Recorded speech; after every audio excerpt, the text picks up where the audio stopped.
नमस्कार, मैं हूं मनोज सैनी। आइंड इंपैक्ट में आपका स्वागत है और आज फिर आपके सामने हैं 5 बड़ी खबरों को लेकर। इन खबरों में हम आपको दिखाएंगे कि क्या है मध्य प्रदेश के राजनीतिक सियासी मायने, भारतीय जनता पार्टी और कांग्रेस के बीच में आखिर क्या चल रहा है, और यह भी दिखाएंगे कि मंत्रिमंडल का विस्तार होगा कब। लेकिन इस बीच खबर एक छत्तीसगढ़ की भी होगी, जिसे देखकर आपको लगेगा कि आखिर सच्चाई क्या है। तो चलिए आगे बढ़ते हैं और सबसे पहली खबर, मध्य प्रदेश में मंत्रिमंडल विस्तार को लेकर एक बार फिर चर्चा है। लेकिन देख लेते हैं पहले 5 खबरें। मंत्रिमंडल विस्तार पर हरी झंडी का इंतजार, इमरती को इंतजार, राजभवन में कोरोना, मानवता की मौत, क्वारंटाइन सेंटर में भूत। तो ये वो 5 बड़ी खबरें हैं जिन्हें लेकर हम आपके साथ हैं। और पहली खबर मंत्रिमंडल से जुड़ी हुई खबर है। इस खबर को लेकर लगातार मध्य प्रदेश में मंत्रिमंडल विस्तार को लेकर चर्चाएं आम हैं और ये कहा जाने लगा कि तारीख पर तारीख दिखाई देती है। लेकिन आज फिर एक बार भारतीय जनता पार्टी के दफ्तर में तमाम सारी चीजें देखने को मिली। मंत्रिमंडल विस्तार को लेकर इंतजार की जो घड़ियां हैं वो शायद अब समाप्त हो जाए, क्योंकि लगातार बातें जरूर कही जाती रही। लेकिन इस बीच खबर यह है कि आज शिवराज सिंह चौहान भारतीय जनता पार्टी के दफ्तर पहुंचे। वहां तमाम नेता मौजूद थे और ऐसा कहा जा रहा है कि मई के 31 मई तो नहीं कहा जा सकता, लेकिन 1 जून के आसपास मध्य प्रदेश में मंत्रिमंडल का विस्तार देखने को मिल सकता है। मुख्यमंत्री शिवराज सिंह चौहान का कहना भी है कि जल्द होगा मंत्रिमंडल का विस्तार। आज उनकी मुलाकात हुई है बीडी शर्मा के साथ, सुहास भगत के साथ। लेकिन इस बीच एक और चर्चा है कि मंत्रिमंडल तो होगा, पर उपचुनाव पर भी अब कहीं ना कहीं स्थितियां साफ होने लगी है कि जल्द उपचुनाव भी हो सकते हैं। क्योंकि जिस तरह का कयास लगाए जा रहे थे, पर लगातार भारतीय जनता पार्टी के नेताओं के बीच में आपसी बैठक होना वो इस तरफ इशारा भी कर रहा है। क्योंकि आज दीपक जोशी भी पहुंचे थे भारतीय जनता पार्टी के दफ्तर, हरदीप सिंह डंग भी पहुंचे थे और भी तमाम सारे नेता पहुंचे थे। ये आपको दिखाई दे रहा है विजुअल्स। लेकिन कब होगा मंत्रिमंडल का विस्तार, सुनते हैं मुख्यमंत्री शिवराज सिंह चौहान को।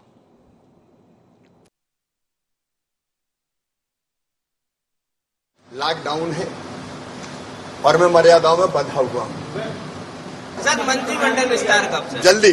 लॉकडाउन है और मैं मर्यादाओं में बंधा हुआ हूं। सर, मंत्रिमंडल विस्तार कब? उन्होंने कहा मुख्यमंत्री शिवराज सिंह चौहान ने कि लॉकडाउन है और मैं मर्यादा में बंधा हुआ हूं। अब मर्यादा कौन सी है? क्या ये वो मर्यादा है कि मंत्रिमंडल के विस्तार में काफी सारे सीनियर लीडर्स को इस बार रास्ता भी दिखाना है, क्योंकि नए चेहरे दिखाई देंगे। जो सिंधिया समर्थक लोग हैं उन्होंने भारतीय जनता पार्टी को ज्वाइन किया है, तो 10 मंत्री तो वो बनना है। तो ऐसा क्या है लॉकडाउन में? लेकिन उन्होंने ये भी इशारा कर दिया कि जल्द होगा, यानी अब कुछ दिन में मंत्रिमंडल आपको दिखाई दे सकता है। आकाश मेरे साथ जुड़ रहे हैं, हमारे ब्यूरो चीफ। आकाश, क्या कहेंगे? आज फिर एक बार सरगर्मी देखने को मिली। मंगलवार रात को भी भारतीय जनता पार्टी के दफ्तर में तमाम सारे नेता मौजूद थे, आज सुबह भी फिर यही दिखाई दिया। तो अब ये माना जाए कि इस कवायद को अंतिम विराम की तरफ बढ़ रही है? निश्चित रूप से मनोज जी, बीते अगर सप्ताह भर से हम बात करें तो लगातार मैराथन बैठकें चल रही थी और लंबे समय से इंतजार भी था। तकरीबन ये पूरा 1 माह ही मंत्रिमंडल की सुखबुगाहट को लेकर, विस्तार की सुखबुगाहट को लेकर देखने में आ रहा था। लेकिन अभी जो स्थिति देखने को मिली और आज जिस कॉन्फिडेंस के साथ मुख्यमंत्री शिवराज सिंह चौहान ने कहा है कि मंत्रिमंडल का विस्तार जल्द होगा, मतलब साफ है कि जो अंतिम रणनीति है वो तैयार हो चुकी है। क्योंकि जिस तरीके से कल देर रात भी जो है मुख्यमंत्री शिवराज सिंह चौहान बीजेपी प्रदेश कार्यालय पहुंचे थे। यहाँ पर बीडी शर्मा, संगठन महामंत्री सुहास भगत और शिवराज सिंह चौहान, जो तीनों के बीच में जो है काफी देर तक, तकरीबन 45 मिनट तक ये बैठक चली थी और उसके बाद वहां से मुख्यमंत्री निकले थे। और आज सुबह भी एकाएक मुख्यमंत्री शिवराज सिंह चौहान जो है बीजेपी दफ्तर पहुंचते हैं। यहाँ पर जो नाराज नेता है उनके साथ भी बात होती है। दीपक जोशी जो हाटपिपलिया से दावेदारी भी कर रहे हैं, पूर्व विधायक भी हैं, वहां से मंत्री रह चुके हैं, उन्होंने भी मुलाकात की। इसके अलावा सिंधिया समर्थक जो हरदीप सिंह डंग, जो कांग्रेस के एमएलए थे, अपनी विधायकी छोड़कर बीजेपी ज्वाइन की है, उनसे भी मुलाकात की। और कुल मिलाकर अब ये माना जा रहा है कि जो अंतिम रूप देने की बात लंबे समय से हो रही थी, क्योंकि मंत्रिमंडल विस्तार और उपचुनाव दोनों को एक ही चश्मे से देखा जाए तो ठीक होगा। क्योंकि जो व्यक्ति मंत्री बनेगा वो निश्चित रूप से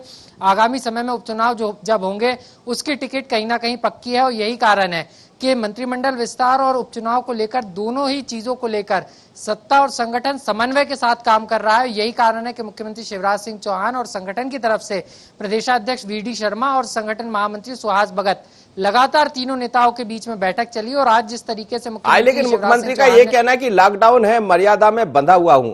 ये मर्यादा कौन सी है?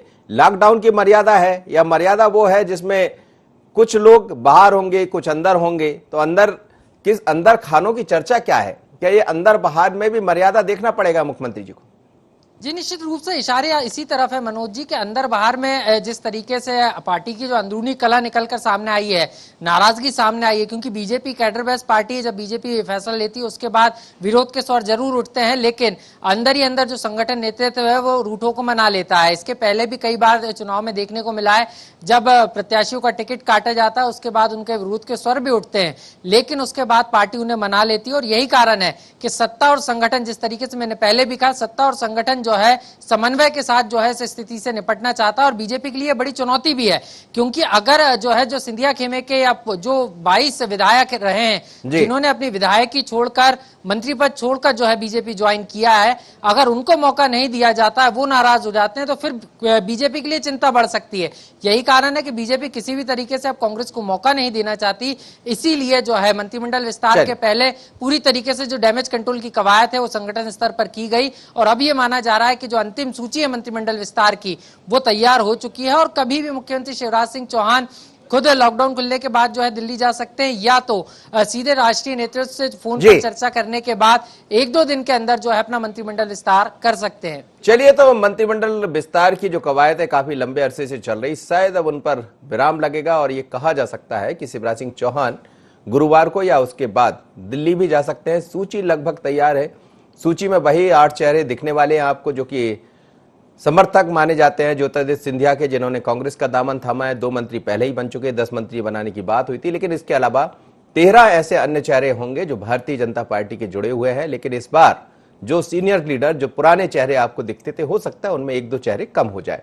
अगली खबर की तरफ बढ़ेंगे। ये खबर मध्य प्रदेश से ही है और इस खबर की ग्वालियर डबरा से खबर आ रही है। इमरती को अब इंतजार है, लेकिन इंतजार किस बात का है? इंतजार इस बात का नहीं है कि उनको मंत्री बनना, उनका इंतजार इस बात का है कि मेरे डबरा को जिला बना दीजिए, भले चाहे मंत्री मत बनाइए। क्या कहा उन्होंने, जरा इसको सुनिएगा और समझिएगा। और जिले बनाने की मांग लंबे समय से उठती रही है। आपको याद होगा, नागदा जिला बनाने की मांग उठी, चाचौड़ा जिला बनाने की मांग उठी, लेकिन 2 जिले बनाए भी गए थे कमलनाथ सरकार में, पर उन पर अमली जामा नहीं पहनाया जा सका है। और अब नया जिला डबरा भी पहले से जिला बनाने की मांग इमरती देवी करती रही। उन्होंने फिर एक बार मांग को दोहराया और ये कहा कि डबरा के विकास कार्यों को लेकर मुख्यमंत्री से हुई चर्चा में उन्होंने साफ कह दिया है कि जिला बना दे तो काफी अच्छा होगा, पर मुझे मंत्री भले ना बना, जिला बना दी। क्या कहा इमरती देवी, सुनिए। उनने बुलाया था, उनने हमें इसलिए बुलाया था कि तुम्हारे क्षेत्र में कौन कौन सा विकास होना है, कौन कौन सा नहीं हुआ है। तो मैंने उनको अपनी लिस्ट दी है कि चाहे 84 से बारकरिया जिगनिया नहर हो, चाहे लदेरा डैम हो, चाहे पिछोर में महाविद्यालय हो, चाहे डबरा में 100 बिस्तर का अस्पताल हो, और केंद्रीय विद्यालय जो डबरा में बनना है वो तो काम स्वीकृत है, उसको भी बताया। और मुख्यमंत्री से ये भी कहा है हमने कि अगर हमारे डबरा विधानसभा में अगर डबरा को जिला बनाया जाए तो 3 विधानसभा है, करेरा है, भीतरवार है और डबरा है, बड़ा एरिया है। अगर जिला बनाया जाए तो हमारे लोगों को बहुत सुविधा होगी। तो मैंने जिला की मांग भी करी है मुख्यमंत्री जी से। चलिए, अनिल सिंह जोड़ रहे हैं हमारे साथ इस वक्त, संवाददाता ग्वालियर से, उनसे समझते हैं। अनिल, क्या कहेंगे? डबरा को जिला बनाने की मांग लंबे समय से इमरती देवी करती रही है। एक बार फिर उन्होंने कहा, चर्चा ये भी उन्होंने अंदर तो यहां तक कह दिया कि भले मंत्री ना बना, जिला बना दीजिए। तो क्या लग रहा है इस बार इमरती देवी की मांग को मान लिया जाएगा?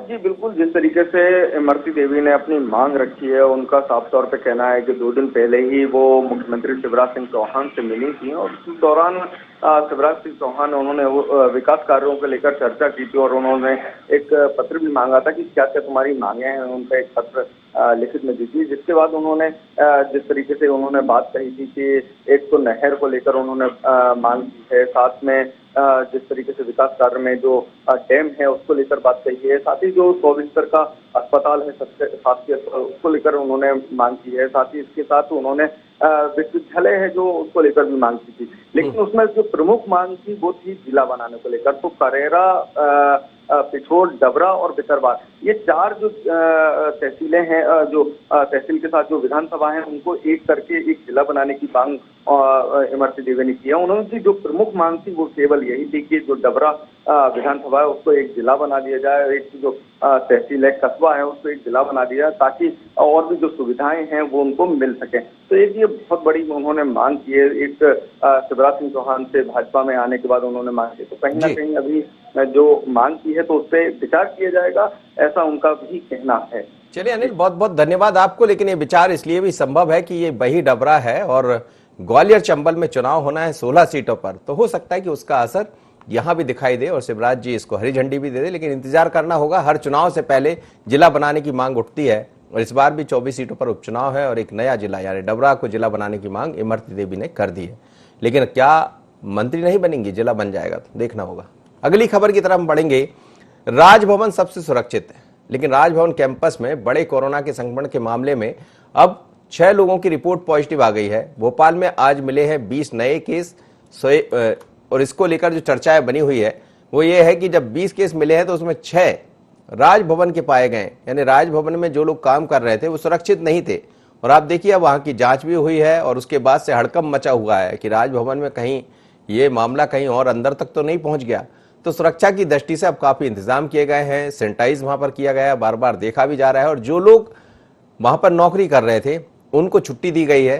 क्या है मसला, कैसे पहुंच गया राजभवन में कोरोना, समझते हैं सोएब से। सोएब,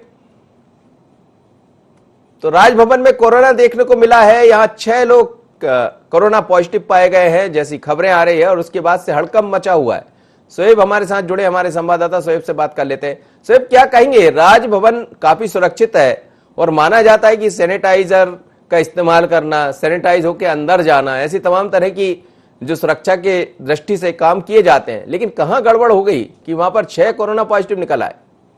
बिल्कुल मनोज जी, देखिए जिस तरह से राजधानी भोपाल में भी कोरोना का कहर जो है वो जारी है, लेकिन अब जो है कोरोना से राजभवन भी सुरक्षित नहीं है।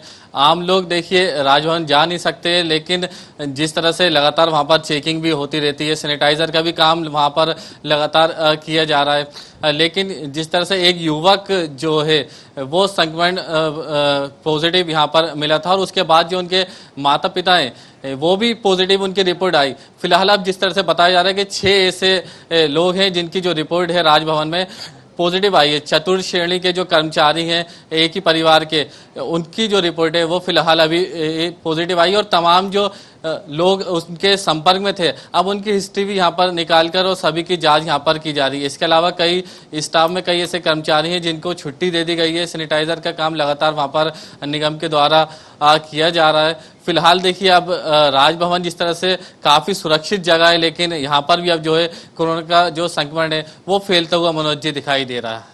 तो क्या और क्या एहतियात बरते जा रहे हैं सोएब, जैसा आप कह रहे हैं? तो क्या वहां से जो स्टाफ के लोग थे जिनको 6 लोगों को पाया गया है, परिवार के लोगों को पाया गया, उन लोग को वहां से हटा दिया गया, कुछ नए लोगों को नियुक्त किया गया, किस तरह से वहां पर अब आगे कदम उठाए जा रहे हैं? देखिए स्टाफ की अभी कमी की गई है। कई ऐसे जो कर्मचारी थे उनको घर में ही क्वारंटाइन किया गया है। इसके अलावा जिनको पॉजिटिव जिनकी रिपोर्ट आई है उन्हें अस्पताल में भी भर्ती करने की इस सूचना यहाँ पर बताई जा रही है।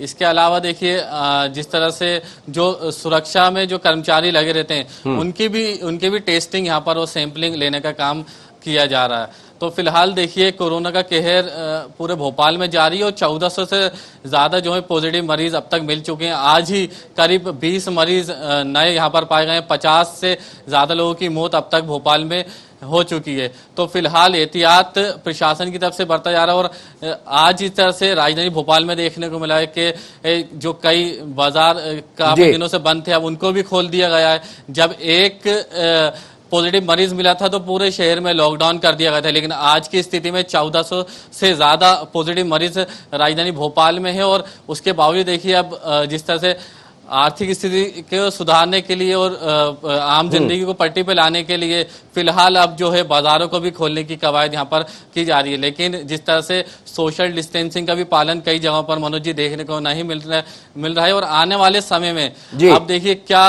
खास रहता है और कितने ज्यादा मरीज हैं अन्य जगहों पर पाए जाते हैं। बिल्कुल आपने ठीक कहा शोएब, धन्यवाद आप मेरे साथ जुड़े। लेकिन ये सच है कि शोएब ठीक कह रहे हैं कि जब बहुत कम लोग रहा करते थे शुरुआत में, जब पूरा क्षेत्र लॉकडाउन था, अब संख्या बढ़कर लगभग 1400 के करीब पहुंच गई और क्षेत्र को खोल दिया गया। लेकिन कब तक लोग लॉकडाउन में रहेंगे? लेकिन हम आपसे यही कहेंगे कि सरकार ने यदि 2 हाथ आगे बढ़ाए हैं तो आप भी चलिए साथ में, पर सोशल डिस्टेंस का पालन कीजिए, मास्क लगाइए और जो नियम कायदे बताए गए उसका पालन कीजिएगा तो ज़्यादा बेहतर होगा। क्योंकि आने वाला समय और कठिन है, लगातार मरीज बढ़ते जा रहे हैं। अभी आपको सोचना है कि बाजार खुला रहे या बंद हो जाए। अगली खबर की तरफ बढ़ेंगे। एक खबर छत्तीसगढ़ से है, मध्य प्रदेश की खबर आपको हमने दिखाई। अब हम चलते छत्तीसगढ़ की तरफ। खबर थोड़ी सी चौंकाने वाली है, कोरोना से जुड़ी हुई, लेकिन आप जब इस खबर को देखेंगे तो आपको लगेगा कि ऐसा भी होता है। आधुनिक युग में भी लोग किस तरह अंधविश्वास में जकड़े हुए हैं, इसका नजारा यहां राजनांदगांव जिले के एक क्वारंटाइन सेंटर में देखने को मिला। कोरोना संक्रमण से बचाव के लिए यहां ठंडार ग्राम पंचायत के स्कूल में क्वारंटाइन सेंटर बनाया गया है, जहां कुछ ऐसा हुआ कि लोगों ने तांत्रिक तक को बुला लिया। दरअसल क्वारंटाइन सेंटर में रह रही 2 गर्भवती महिलाओं के व्यवहार में बीते कुछ दिनों से अजीब परिवर्तन देखा जा रहा था। दोनों कभी भी अचानक जोर जोर से चिल्लाने लगती है। जब उनका स्वास्थ्य परीक्षण किया गया तो स्वस्थ पाई गई। लोगों का कहना है कि इस क्वारंटाइन सेंटर में प्रेतात्मा रहती है जो गर्भवती महिलाओं को परेशान कर रही है। क्या कहना है और आप देखिएगा कि जिस तरह से ये दिखाया गया, हम नहीं कहते, ID24 कभी नहीं कहता है कि अंधविश्वास जैसी कोई चीज होती है, कोई भूत प्रेत किसी क्वारंटाइन सेंटर में घुस सकता है। लेकिन यहाँ का नजारा देखिएगा, ये आप देख रहे होंगे, यहाँ के दर्शक जो विजुअल देख रहे होंगे, देखिएगा इसको। वॉइस है क्या? वॉइस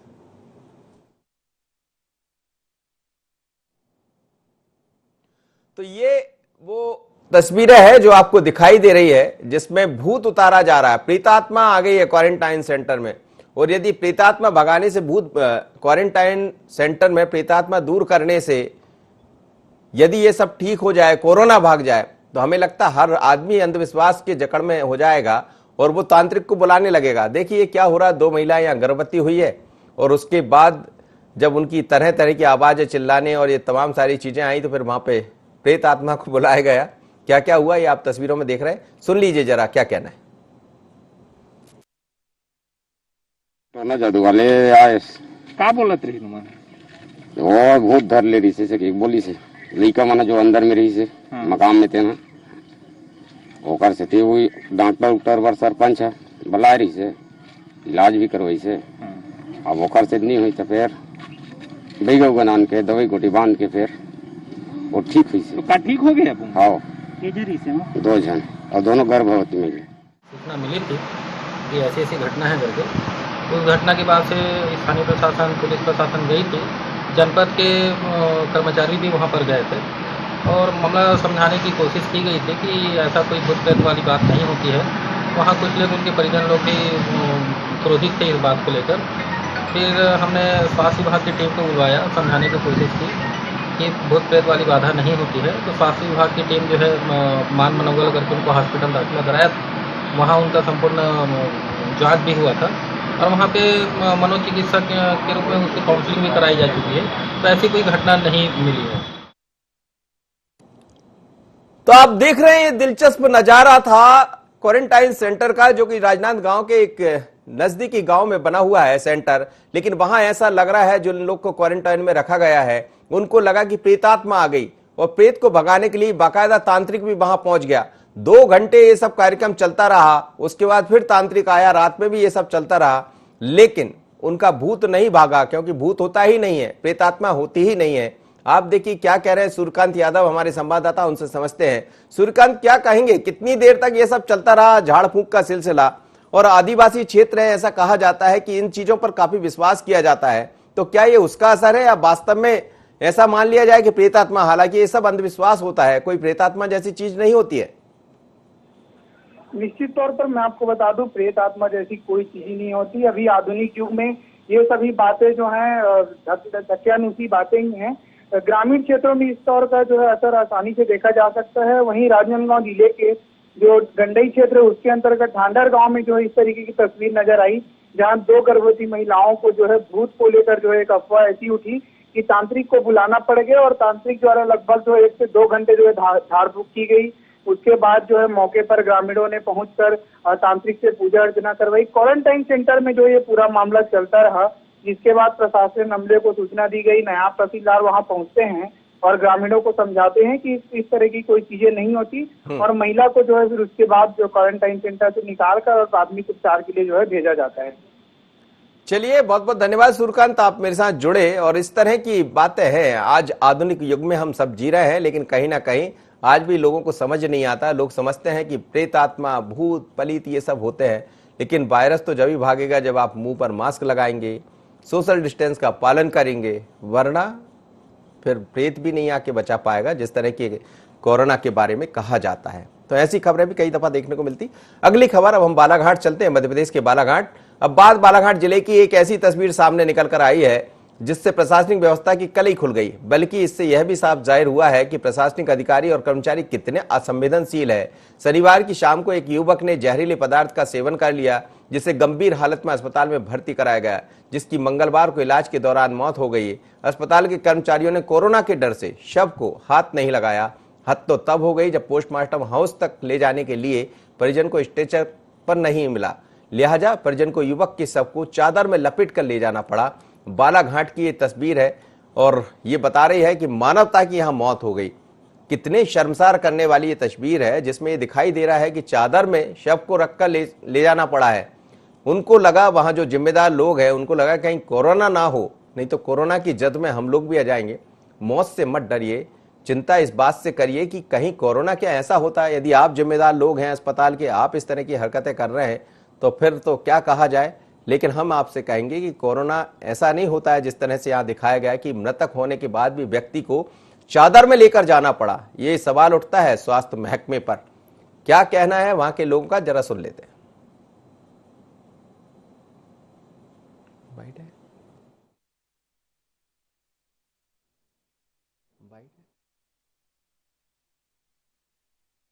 तो ये तस्वीरें हैं बालाघाट के एक स्थान की, जहां मानवता शर्मसार हुई है।